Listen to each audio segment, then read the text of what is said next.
Good afternoon, friends. Stephen Ben-Nun with Israeli News Live on our Patreon channel. And like I said, I've got so many videos that I needed to be doing for you guys and getting this uploaded.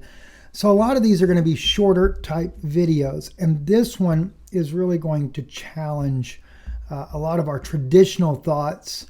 But I need to share this information with you because this is part of some of the things that has been shared with me. More so recently from some of the meetings I've been in. One meeting I was in just recently, we were talking about new types of alien aircraft and as well as alien type beings that our government has never witnessed before. One of the such events was mentioned of a cube type of alien aircraft. In fact, it was described to me, and we're going to be looking at this article here, near the sun, a cube-shaped UFO passed with astonishing speed. And they have a video of that. This was, I think, back in 2019 that happened. But what was shared with me, though, was kind of like what you see in the Star Trek film here, where you have the cube that you're seeing on your screen now, that this is basically what these aircraft, these spaceships look like. They're like a cube. And of course, on this article here, near the sun, we read about this. The ship was first spotted by NASA as it flew past our atmosphere. The original discovery was reported back on October 22nd of 2019. Ever since it was first caught on camera, experts have tried to legitimize or delegitimize its existence as living UFO proof. Nassim Harameid, one of the top researchers from Switzerland, was one of the first to actually say this could very well be proof of alien activity in outer space. Although he also mentioned that this is not the first nor the last discovery in our outer space, as we've come across dozens, if not hundreds, of other unidentified flying objects out there. So, and they do show a video. By the way, I think there's one news thing that they kind of really have a ridiculous looking picture, like some giant cube. I think this is the more realistic version here, though. But let me just play this here for you, this little clip here from, and now you can see it there. They're going to zoom in more and more, this cube-like structure. And I'm not quite sure how they know it's actually a cube, but I do know that it's been told to me. We've had this multiple times appearing, that yes, they do know about it. And it is a cube-like structure, just a square. And it is believed to be recharging from the sun.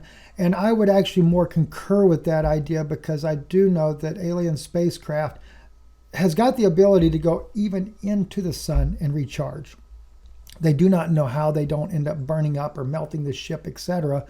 But they can withstand the temperatures, the heat, all the above. So I wanted to share that with you so you could see that and see the news article on that.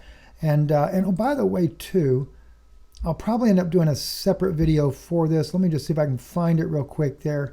My good friend Charles over on Twitter sent me an image, and I'll bring this up when I can. But there is a news article that came out about an asteroid that was going to hit the Earth and then just suddenly did not hit the Earth. And it's right here. Here we go. India Today, and their report there, the asteroid was moving so fast that there was not enough time to attempt deflection, and the European Space Agency said that worryingly, the chance of impact appeared to increase. But then it suddenly was gone off track. And so, yes, as I've been saying, we have the technology to do this. And, so it's one of the first articles that I've seen that came out that actually supported that idea. So I really appreciate Brother Charles sending that to me. All right, going back here, let me get back over here where we're at. This cube thing here, this spacecraft, as I mentioned to you. I'm losing track of where I was at.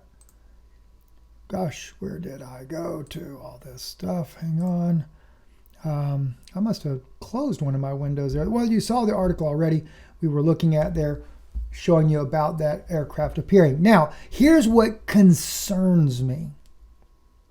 And this is where it's going to be a little challenging for those of you that are really into traditions of Judaism, and that is the head covering, the phylacteries that are worn by the Jewish people, like this right here, where they wear the phylactery over their head. Again, it's a cube-like structure. Well, now people are getting nervous. Oh, brother, don't go there. Well, you have to understand, this is not what Moses commanded the children of Israel to wear. That's the first thing you got to know. And some people are going to say, well, Jesus mentions it. All right, but even he says don't broaden, but it's not what he's talking about either. So let's first look at the Phylactery from the Jewish perspective here. This is right from the Talmud, Sanhedrin 88b. The rabbis held that the general law only was expressed in the Bible, the application, elaboration of it being entirely matters of tradition and inference. See, when Moses gave the command, the binding was on the hand. There was a binding on the hand as a law that was given, and it's actually, when you look at Exodus, it would be probably, let me just pull that up for you real quick. The book of Exodus in chapter 10, I believe it is where we get our first reference to this, of the wearing, or what we would call the wearing. And thy houses, let's see, be fathered servants, okay, and they shall cover the face of the earth, that be able. Oh no, I'm sorry, it's actually chapter 13, I believe. Maybe that's where it's at. No, gosh, maybe not there either. Let me real quick, I'll find that for you. Exodus 13. Okay, it's verse 9 through 16 here. And it shall be for a sign unto thee and upon thy hand, and for a memorial between your eyes, and the Lord may be the Lord may be in thy mouth, for with a strong hand hath the Lord brought thee out of Egypt. Okay, it's a memorial, which is a memorable thing, but the actual binding was only on the hand. It wasn't. It was a memorable thing between your eyes. Basically, it seems to me more so, what you're thinking within your own head, your thoughts that you have, right? So that's kind of something I wanted you to be aware of as well. Now, we're going to go into some other things here. 1 second. Okay, so we have the Hebrew Matthew open. And actually, maybe before I do the Hebrew Matthew, let me jump over here to just King James Version. This is what a lot of people are used to when you think of the word phylacteries, because of it being right here, written in the Greek scriptures. But all their works they do for to be seen of men. They make broad their phylacteries and enlarge the borders of their garments, and love the uppermost rooms of feasts and the chief seats in the synagogues. Now, phylacteries is a custom, and the oldest evidence that they have of it is back to the times of Christ, and maybe 100 years before. For example, this would be a phylactery here. And if you'll notice, they have in there's 4 different little scrolls in there, but it's not a cube. Not a cube at all, not a square. And I think this leather pouch here folds over and they can tie a string around it. All right, so let me see. Again, here's another one here. That's where it's flipped over. And inside the case there are the 4 things. Now they noted on this one here, this website, hadron.org, the earliest physical pairs of tefillin that we have found, that have ever been found, were found in Qumran, the site of the Dead Sea Scrolls. Small leather pouches with 4 compartments and text inside were found. Some of them, the same text we use today, and some variations like the 10 Commandments. All right. Now this website is going to say this is why they need the oral law. No, I like the fact that at least they put the 10 Commandments in there versus the Talmudic traditions. Because you see, today, the tefillin or the phylacteries are based more on Talmudic tradition. As you see on the website here, JewishEncyclopedia.com, the rabbis held that general law only was expressed in the Bible, the application, elaboration for it being entirely matters of tradition and inference. That's in Sanhedrin 88b. So even the creation of the cube itself is tradition. It was not biblical. It did not happen in the community of Qumran. As you can see, it wasn't a square on their head or anything like that. And even, let's see, I think it's here. We will read that No, it's actually not this one. I'll come back to this in just a second, though. Let me see. This is important. Let me just go ahead and read this too. The Jews used, talking about a phylactery, the Jews used this word to describe small strips of parchment on which were written the following passages of the law of Moses. All right. Now, of course, they talk about placing them in the little box as well, but they didn't use a little box as I just shared with you there. So, okay, there's actually... okay, here, yeah, right here. Naturally, the Sadducees, like the Karaites, did not wear tefillin and understood the verses metaphorically. That's what I was saying earlier. I believe that it is more metaphoric because of not only the fact that Jesus says what he does in Matthew 23, but also, representing more, in your mind, and binding it that way there. Binding it to your mind is what my thought would be. But what is interesting is the Hebrew Matthew. The Hebrew Matthew, in Shem Tov's Hebrew Matthew, we have all their actions they do for the sake of appearance. They wear expensive garments and large tassels called philabilios, or phylacteries as they say today, but philabilios, garments and large tassels. Okay, they love to recline first in the banquet halls and to be seated first at the synagogues. Now, Jesus is not saying it was the right thing to do. He's just sitting there saying they like to wear large tassels called philabilios to make themselves look like they're religious. So I would tend to think that Jesus leaned more towards the Karaite view, that it was something that was being done more from the heart, more from a, as we read there, let's see, find that again, more from the, as it says here, metaphorically is what it should have been done. But there were those that were wearing them. So again, though, you can't help but wonder, where does the tradition come from and why do we have it today? Why is this the way it is? And this cube that is being worn on the head, because even in the times of Jesus, he does not condone it. He certainly lets you know you're just doing it to be seen of man, but they weren't wearing a cube box on their forehead like you have nowadays, but then you got these alien spacecraft and stuff, right? So I don't know. It's something very strange to think about, but I wanted to share some of these insights with you, something for you to think about. And because we have those, there are Jews that say they're Jews and they're not. They're of what the scripture says, synagogue of Satan. All right, so they're synagogue of Satan. Let's just put that in there. And we know that there is that mingling of the seed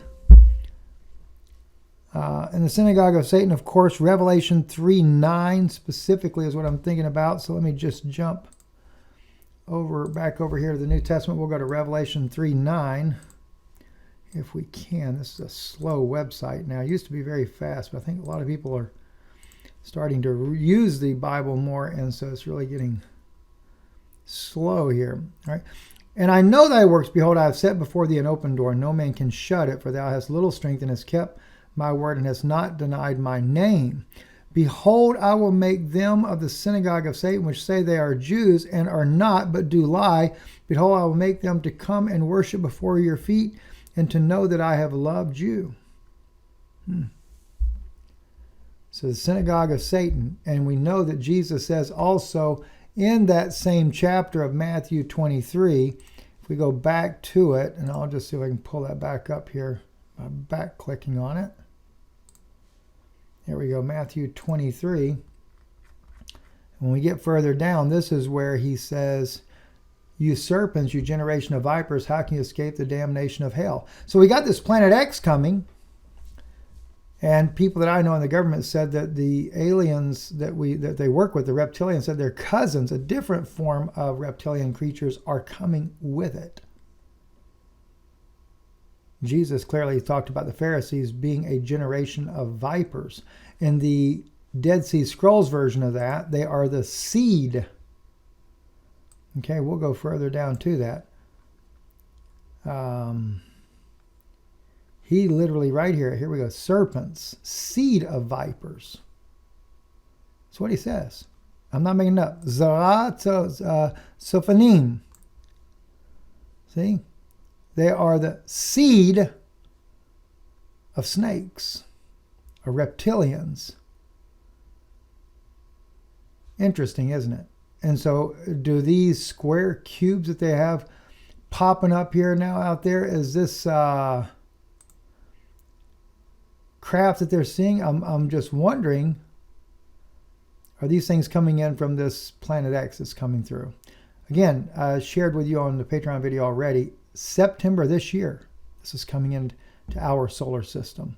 By the end of the year, it's supposed to be affecting the planets in our solar system. What's it going to do to us? And one last more point I'd like to make for people to think about, right? Because as we say, you know, you're dealing with, as the scripture says, reptilian. Your generation of vipers. And at the same time, again, where do we have the black cube that pops up? Mecca. And so, I mean, it's just, you cannot help but wonder, you know, you got the cube-shaped UFO in the video here, right? That's popping down, that they know that's real. I'm hearing this from Intel. You've got the, what they show you on the Star Trek series there. Then you've got the whole issue of phylacteries. Again, a cube, and really keep in mind, this is not to be beating up on Jewish traditions and stuff, but the fact is where did the cube come from is my point. Where does the cube itself come from? Because scripturally, and the only evidence we have, as I've showed you already, is just a leather pouch that flips over and they tie it off and they got 4 little scrolls in it. And we find out that the Karaites, the Sadducees, did not do it. They considered it metaphoric. Jesus condemns it, and the tradition itself, but these are not cubes. Somewhere afterwards, and we know that this because they say that it is from Talmudic tradition. But then Mecca uses a cube, and of course at the corner of the cube we have the black goo. The space alien rock that is in that cube right there. All right, what is the black stone of Mecca? So, and they place that right there in the corner. And when you go by it, you know, you're able to touch the glass or whatever. You know, I mean, it is just real evil type of entity that is in this black cube that they have there at Mecca.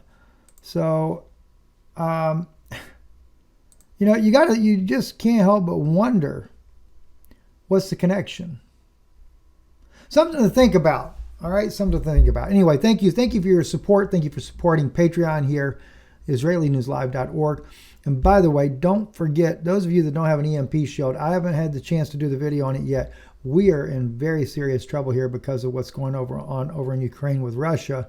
And we are facing the threat of an EMP attack here in the United States like never before. If you do that, EMPshield.com. I was actually hoping to have Andrew on with EMP Shield to talk about it, but I just haven't had a chance to do it.